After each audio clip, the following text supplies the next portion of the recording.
کیا آپ اپنی اولاد کو لے کر پریشان ہیں؟ تو روزانہ یہ کلمے پڑھیں، اولاد کو فرمانبردار بنتے ہوئے اپنی آنکھوں سے دیکھیں گے انشاءاللہ۔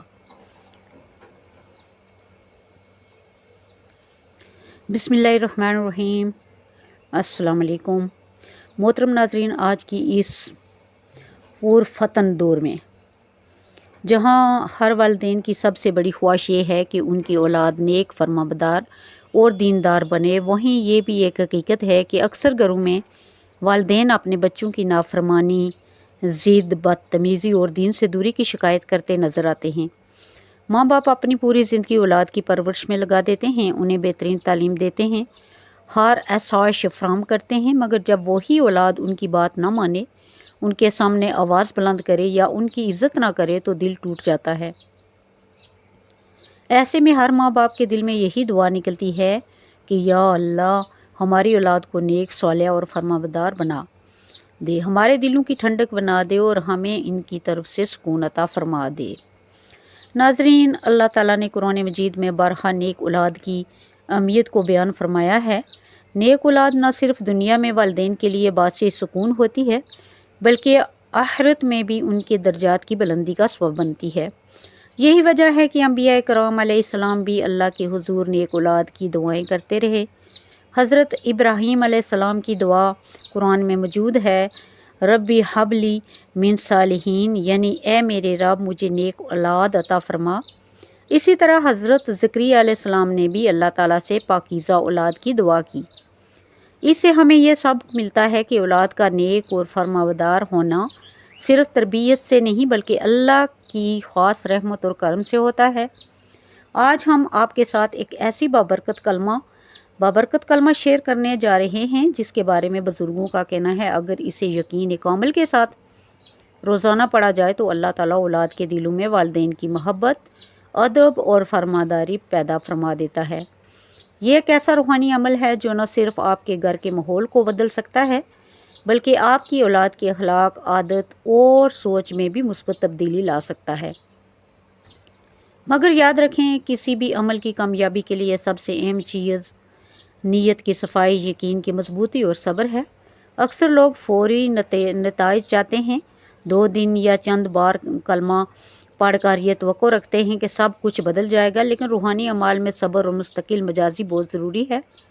جب آپ دل سے اللہ کی طرف رجوع کرتے ہیں،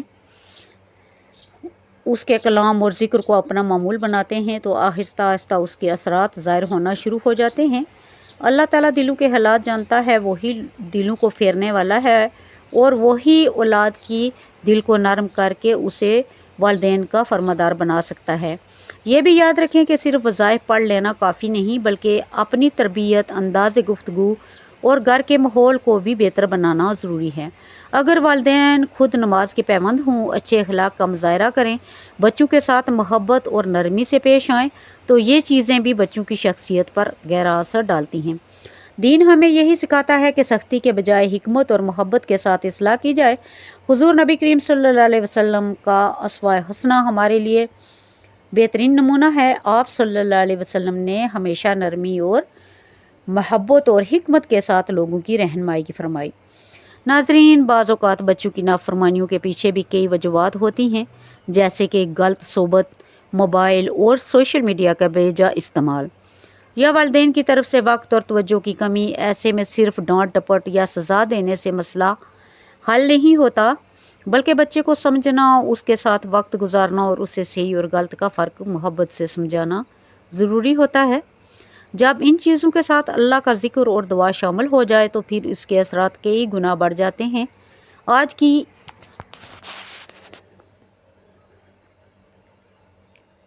کی اس ویڈیو میں ہم آپ کو ایک ایسا مختصر مگر نہایت بابرکت کلمہ بتائیں گے جسے روزانہ پڑھنے سے انشاءاللہ آپ اپنی آنکھوں سے اپنی اولاد میں مثبت تبدیلی دیکھیں گے۔ یہ کلمہ نہ صرف اولاد کے دل کو نرم کرے گا بلکہ ان کے اندر والدین کی عزت، محبت اور اطاعت کا جذبہ بھی پیدا کرے گا۔ لیکن شرط یہ ہے کہ آپ اسے پوری یقین، اخلاص اور پابندی کے ساتھ پڑھیں اور ساتھ ہی اللہ تعالیٰ سے گڑ گڑا کر دعا بھی کریں۔ ہم اللہ تعالیٰ سے دعا کرتے ہیں کہ وہ ہمارے گھروں میں محبت، سکون اور برکت عطا فرمائے، ہماری اولاد کو نیک، صالح اور فرمانبردار بنائے، انہیں دین اور دنیا دونوں میں کامیاب کرے اور ہمیں بھی ان کی بہترین تربیت کرنے کی توفیق عطا فرمائے، آمین یا رب العالمین۔ پیارے ناظرین، اگر آپ بھی اپنی اولاد کی وجہ سے بہت پریشان ہیں، آپ کی اولاد یعنی آپ کے بچے اگر بہت ستاتے ہیں، تنگ کرتے ہیں، تو آپ کی نافرمانی کرتے ہیں اور آپ کی کوئی بات نہیں مانتے، اکثر بچے ایسے ہوتے ہیں جب آپ گھر میں موجود ہوں تو سب باتیں مانتے ہیں اور ماں باپ کی فرمانبرداری کرتے ہیں، لیکن جب والد گھر سے چلے جاتے ہیں تو ماؤں کو ستاتے ہیں، تنگ کرتے ہیں، بچوں میں چڑچڑاپن آ جاتا ہے، ہر بات پر ضد کرتے ہیں، اسکول نہیں جاتے، رات کو روتے ہیں، ڈرتے ہیں، کوئی بھی مسئلہ ہے تو آپ کے بچوں کے ساتھ جو آپ کی بات نہیں مانتے، چاہے بڑے بچے ہوں یا چھوٹے، آپ کی نافرمان ہیں، آپ کے ساتھ بحث کرتے ہیں۔ اگر آپ کے ساتھ بھی یہی کوئی مسئلہ ہے تو انشاءاللہ تعالیٰ اس وظیفے کے بعد آپ کی اولاد آپ کی آنکھوں کی ٹھنڈک بنا دے گا اور آپ اپنی اولاد پر رشک کریں گے، آپ کی اولاد فرمانبردار بن جائے گی۔ ناظرین، بے شک یہ اولاد بھی انسان کے لیے بہت بڑی آزمائش ہے،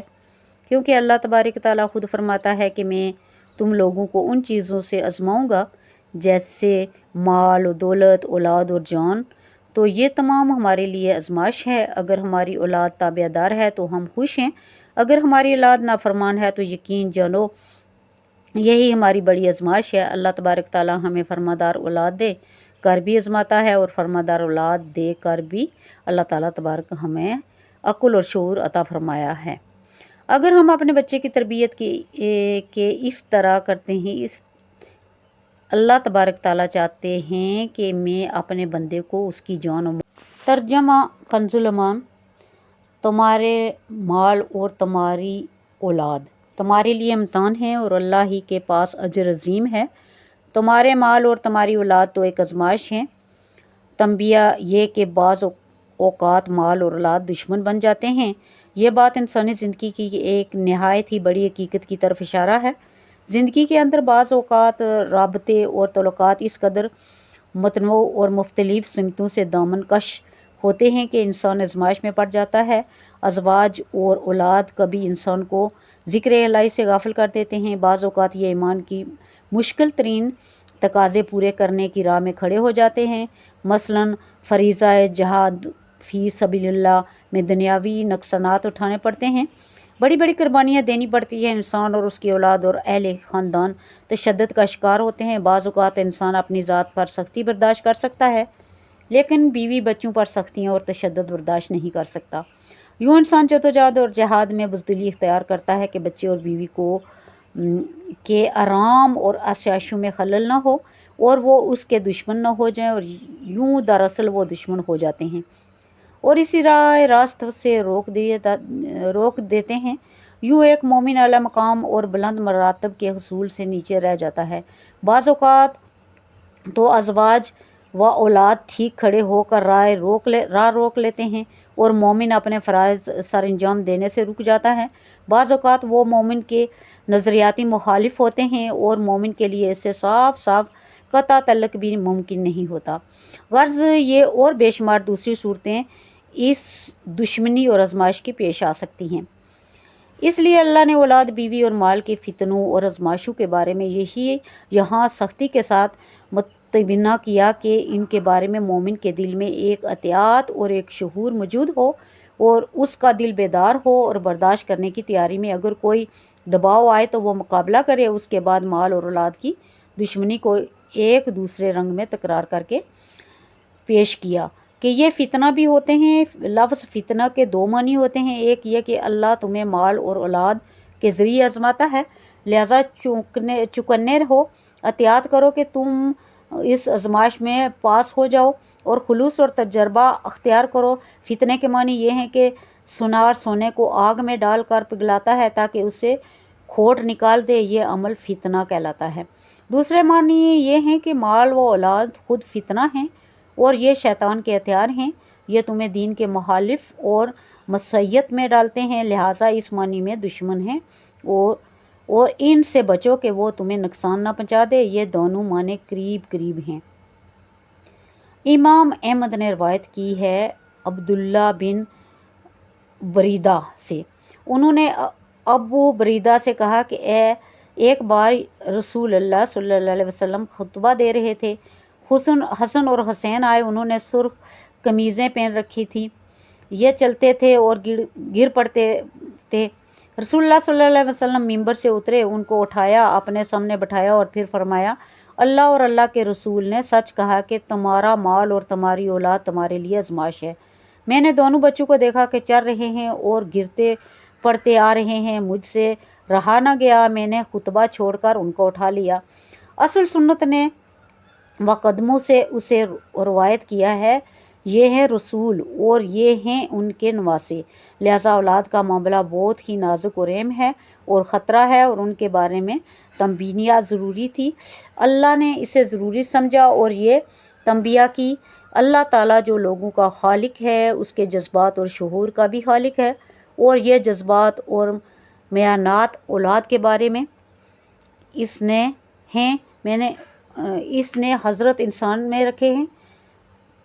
اللہ نے ضروری سمجھا کہ لوگ جذبات اور شعور کا بھی خالق ہے اور یہ جذبات اور میانات اولاد کے بارے میں اس نے حضرت انسان میں رکھے ہیں۔ اللہ نے ضروری سمجھا کہ لوگ افراط و تفریح سے بچیں اور کہیں ان کی اولاد ان کی ہلاکت کا باعث نہ بن جائے۔ اللہ جانتا تھا کہ یہ محبتیں بعض اوقات دشمن سے بھی زیادہ نقصان دہ ہوتی ہیں اور بعض اوقات یہ ایسی سازش کر سکتی ہیں جس طرح ایک گہرا دشمن چال چلتا ہے۔ انسان کو مال اولاد کے فتنے سے ڈرا کر اور ان کی جانب سے نہایت ہی گہری دشمنی سے خبردار کر کے یہ کہا جاتا ہے کہ یہ فتنہ ہے۔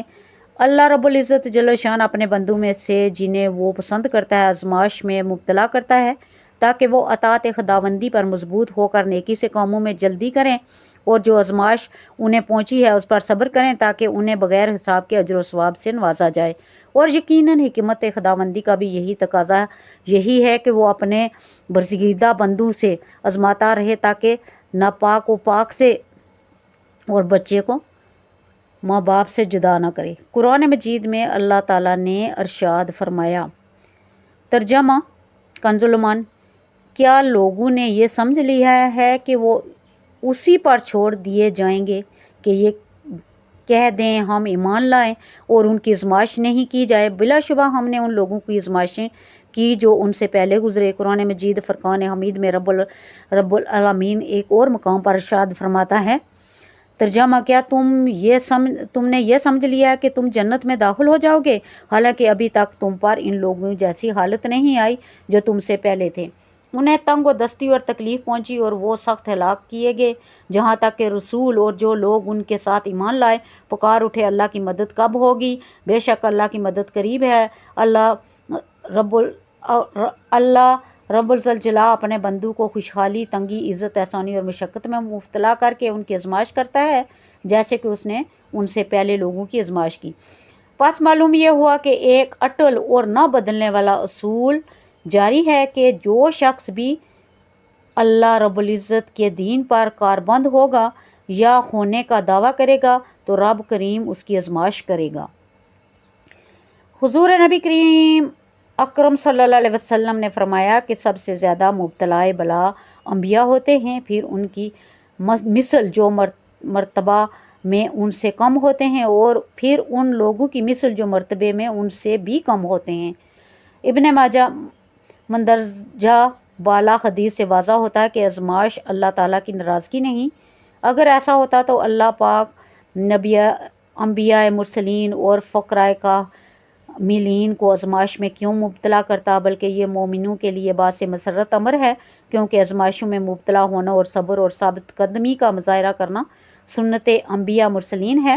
اوپر بیان کی گئی حدیث سیدنا غوث العظم حضرت شیخ عبد القادر جیلانی رضی اللہ کے بارے اس میں کہ بیان واضح ہوتا ہے، اللہ تبارک تعالیٰ ہمیشہ اپنے بندے مومن کو اس کے ایمان کے مطابق آزمائش میں ڈالتا ہے۔ جس شخص کا ایمان زیادہ قوی ہے اس کی آزمائش اتنی ہی بڑی ہوگی۔ رسول کی آزمائش نبی کی آزمائش سے زیادہ بڑی ہے کیونکہ رسول کا ایمان زیادہ قوی ہوتا ہے، پھر نبی کی آزمائشیں ابدال سے زیادہ بڑی ہے، اسی طرح ابدال کی آزمائش ولی کی آزمائش سے زیادہ ہے۔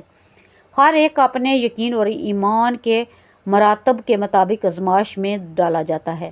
اس کی بنیاد رسول اکرم صلی اللہ علیہ وسلم کا یہ فرمان مبارک ہے۔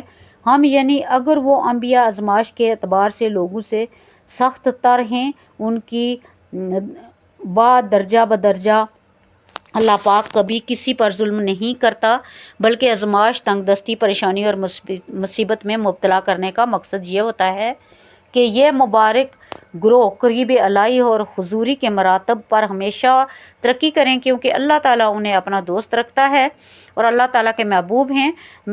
حبل اپنے محبوب کی جدائی کبھی گوارا نہیں کرتا۔ سیدنا غوث الاعظم حضرت شیخ عبد القادر جیلانی رضی اللہ فرماتے ہیں، اللہ تعالیٰ مومنوں میں سے ایک ایسے گروہ کو جو اس کے دوست اور اہل معرفت و ولایت ہے آزمائش میں ڈال دیتا ہے، تاکہ وہ اس آزمائش اور مصیبت کی وجہ سے بارگاہ خداوندی میں سوال کرے۔ اللہ تعالیٰ اس کی دعا اور اپنی بارگاہ میں سوال کو بہت پسند کرتا ہے، چنانچہ جب یہ لوگ دعا کرتے ہیں تو اللہ تعالیٰ اسے جلدی قبول فرما لیتا ہے، تاکہ انہیں جود و کرم اور بخشش و عطا کا وافر حصہ عطا فرما دے۔ یہ گروہ کون سا ہے اور کن لوگوں پر مشتمل ہے؟ بلا شبہ یہ وہ خوش قسمت مومن ہیں جو مرشد کامل اکمل کی رہنمائی میں اپنے نفوس کے تزکیہ کے ذریعے معرفت الہی اور معرفت الہی کے منازل طے کرنے کے لیے ہر قسم کی آزمائش اور امتحان سے گزرنے کے لیے تیار رہتے ہیں۔ وہ مدعیان لوگ جو لوگوں کی تزکیہ نفس اور ان کے اندر انقلاب برپا کرنے اور ان کی ہدایت اور رہنمائی کی راہ حقیقت اور معرفت پر چلتے ہیں، ان کا مشقت یا مصیبت و آزمائش میں مبتلا ہونا یعنی یقینی امر ہے۔ اس راہ معرفت میں مضبوط چٹانیں اور تکلیف دار خار خواندار بچے ہوتے ہیں اور اس راہ معرفت پر سرکشوں اور بدبختوں، مجرمان و کاذکوں کا سامنا کرنا پڑتا ہے۔ اگر دعوی حق ان تکلیفوں کو برداشت کر کے ثابت قدمی اختیار کرے اور صبر کا دامن ہاتھ سے نہ جانے دو تو ضرور ان سرکشیوں پر حاوی آ کر منزل پر پہنچ جاتا ہے۔ اس کے برعکس اگر مشقت اور آزمائش کی ابتدائی مراحل میں ہی حوصلہ ہار بیٹھتے تو اس راہ معرفت پر چلنے سے قبل ہی الٹے پاؤں پلٹ جائے گا اور وہ شکست خوردہ، مایوس ہو کر، تھک ہار کر بیٹھنے والے اور بھٹکتے ہواؤں میں شمار ہوئے گا، جو نہ تو خود منزل کا راہی ہے، نہ دوسروں کی رہنمائی کرنے کے قابل۔ ایسے لوگ نہ تو قافلہ والے کہلاتے ہیں اور نہ ہی رہنما کہلاتے ہیں۔ اللہ رب العزت قرآن حکیم میں ارشاد فرماتا ہے، سورہ بقرہ آیت 155، ترجمہ: اور یقیناً ہم تمہیں خوف، بھوک، مال، جان اور پھلوں کی کمی میں سے کسی نہ کسی چیز کے ساتھ ضرور آزمائیں گے، اور اے نبی صبر کرنے والوں کو خوشخبری دے دیجئے۔ اس آیت مبارکہ سے صاف ظاہر ہے کہ مومن کا آزمائش میں مبتلا ہونا ضروری امر ہے۔ اگر طالبان مولا یہ بات سمجھ جائیں کہ ان کو بصورت آزمائش عظیم بلائی حاصل ہے تو آزمائش ان پر آسان ہو جائے گی۔ آزمائش کے نتیجے میں ہی ان کی قرب الہی کے درجات بلند ہوں گے اور باطنی ترقی و مضبوطی حاصل ہوگی۔ جب تک راہ معرفت کے مسافر دعوت حق کی راہ میں آزمائش میں گھرے رہیں اور آزمائش میں گرفتار ہو کر بھی اپنے مرشد اور ان کے طریقات کو مضبوطی سے تھامے رکھیں اور ذکر و تصور اسم اللہ ذات کے ذکر کے ذریعے اپنے رب سے جڑے رہیں کہ تو بلائی اور کامیابی کی منزل طے کرتے رہیں گے۔ تو پیارے ناظرین، پریشان ہونے کی ضرورت نہیں۔ اللہ تبارک تعالیٰ بے شک بہت ہی راہیں کھولتا ہے۔ اللہ اپنے بندے کو پریشانی میں نہیں دیکھ سکتا، اس لیے اللہ تبارک تعالیٰ نے ہمیں مقدس کتاب قرآن پاک کو ہمارے درمیان بھیج دیا ہے تاکہ ہم اس پر عمل کریں اور اس کو مضبوطی سے تھام لیں، اس کے مطابق زندگی کو گزاریں۔ ناظرین، اگر ہمیں کسی بھی مشکل کا سامنا ہو تو ہمیں سب سے پہلے صبر کرنا ہے، اس کے بعد اللہ تبارک تعالیٰ کا شکر کرنا ہے اور اللہ ہی کی مقدس کتاب کی تلاوت کر کے اللہ ہی سے مدد مانگنی ہے۔ آپ یہ ہرگز نہ سوچیں کہ میں تو اتنا زیادہ نیک تھا، میں اپنے باپ ماں کا فرمانبردار تھا، اس کے باوجود میری اولاد اتنی نافرمان کیوں نکلے۔ بے شک اللہ تبارک تعالیٰ اپنے پیارے بندوں کو ہی آزماتا ہے۔ آپ تاریخ کو کھول کر دیکھ لیں، اللہ نے اپنے پیارے نبیوں کو بھی آزمایا ہے، اللہ نے اپنے نیک ولیوں کو بھی آزمایا، جن میں سر فہرست اللہ تبارک تعالیٰ نے حضور پاک صلی اللہ علیہ وسلم کو بھی بہت ہی طریقوں سے آزمایا، جیسے کہ رزق سے آزمایا۔ ایک مرتبہ آپ کے پاس کھانے کو کچھ نہ تھا تو آپ نے پیٹ پر پتھر باندھ کر بھی گزارا کیا، آپ پر کافروں نے پتھر برسائے، آپ لہو لہان ہو گئے، اس کے باوجود بھی آپ نے اف تک نہ کی اور ان لوگوں کے لیے بد دعا نہ کی۔ اسی طرح دیکھیے کہ حضرت یوسف علیہ السلام کو اللہ تبارک تعالیٰ نے کس طرح آزمایا۔ حضرت یوسف علیہ السلام کے باپ جو خود ایک نبی تھے، جنہیں اللہ تبارک تعالیٰ نے نیک بندوں میں شامل کیا تھا، اللہ نے ان پر بھی کتنی بڑی آزمائش ڈالی کہ حضرت یوسف علیہ السلام کو ان سے الگ کر دیا اور کئی سال بعد پھر دوبارہ ملا دیا۔ حضرت ابراہیم علیہ السلام کے لیے آگ میں ڈالے جانے والی آزمائش دی، جس پر وہ کس طرح پورے اترے۔ اسی طرح اور بھی بہت سارے اللہ کے پیغمبر اور اللہ کے نیک بندے ہیں جن کو اللہ تبارک تعالیٰ نے بہت ہی جگہ پہ آزمایا ہے، جیسے حضرت آسیہ جو کہ اللہ کی نیک خاتون تھی، ان کا شوہر فرعون جیسا بنایا، یعنی اس کے لیے اپنا شوہر ہی ایک بڑی آزمائش تھی۔ وہ اپنی آزمائش پر پوری اتری، انہوں نے اپنے جسم کی کھال تو اتروا دی لیکن اس کافر کا ساتھ نہ دیا۔ حضرت لوط علیہ السلام اللہ کے نیک پاکیزہ پیغمبر تھے، کس طرح ان کی قوم نے بدکاری کی اور ان پر عذاب آیا۔ یہ سب آزمائشیں ہی تو تھی جو اللہ تبارک تعالیٰ نے اپنے نیک بندوں پر ڈالی، اور اللہ کا جو نیک بندہ ان آزمائشوں پر پورا اترتا ہے، اللہ سے مانگتا ہے، اللہ ہی کے دیے پر صبر کرتا ہے، تو اللہ تبارک تعالیٰ اس کے لیے برکت کے دروازے کھول دیتا ہے۔ اللہ تبارک تعالیٰ سے یہ دعا کرنی چاہیے کہ اللہ تبارک تعالیٰ ہمیں ان باتوں پہ نہ پکڑنا جو ہم بھول گئے ہیں، یا ان خطوں پہ نہ پکڑنا جو ہم نے بھول میں کر دی ہو، اور اللہ تبارک تعالیٰ ہم پر وہ بوجھ نہ ڈالنا جو ہم اٹھا نہ سکیں، ہمیں معاف فرما دینا جو بھی ہم بھول میں غلطیاں کر بیٹھے، تو اللہ تبارک تعالیٰ ضرور آپ کی دعا کو قبول فرماتا ہے۔